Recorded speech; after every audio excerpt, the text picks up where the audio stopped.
विश्वकर्मा पूजा की कहानी।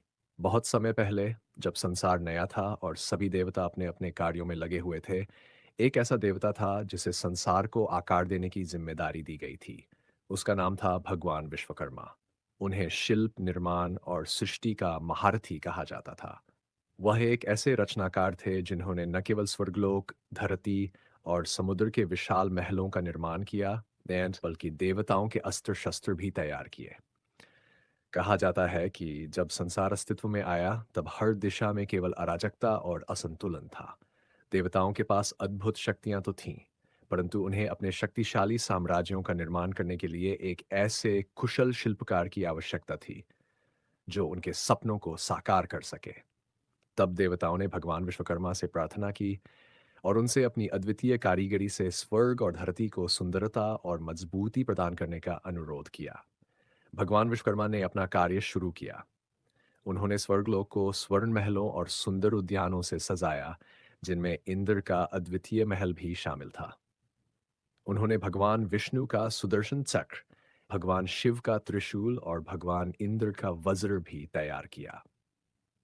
हर देवता ने अपनी अपनी साम्राज्य की संरचना के लिए विश्वकर्मा की मदद ली, लेकिन भगवान विश्वकर्मा का ये कार्य केवल देवताओं तक सीमित नहीं था। उन्होंने पृथ्वी पर भी कई अद्भुत नगरों का निर्माण किया। एक समय ऐसा आया जब भगवान राम ने लंका के राजा रावण को हराने के लिए समुद्र पार करना था। तब भगवान विश्वकर्मा ने श्री राम के लिए एक पुल बनाया, जिसे हम राम सेतु के नाम से जानते हैं।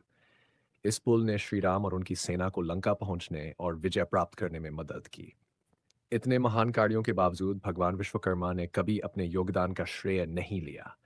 वह एक ऐसे शिल्पकार थे जो अपने कार्य में ही संलग्न रहते थे, बिना किसी अपेक्षा के। उनके हृदय में केवल ये इच्छा थी कि संसार सुंदर, सुरक्षित और संतुलित हो। एक दिन भगवान विश्वकर्मा ने सोचा कि संसार के लोग अपने जीवन में अपने औजारों और मशीनों की कद्र नहीं करते।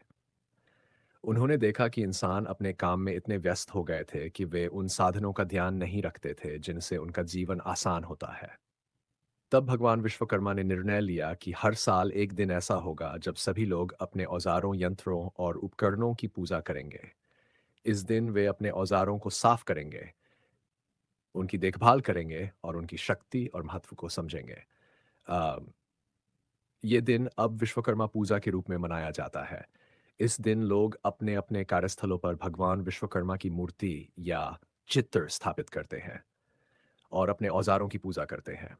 ये त्योहार उन लोगों के लिए एक संदेश है कि जिस प्रकार भगवान विश्वकर्मा ने संसार को सुंदर और संतुलित बनाने के लिए काम किया, वैसे ही हम सभी को अपने कार्यों में मेहनत, लगन और सम्मान का भाव रखना चाहिए। विश्वकर्मा पूजा सिर्फ एक त्योहार नहीं, बल्कि एक प्रेरणा है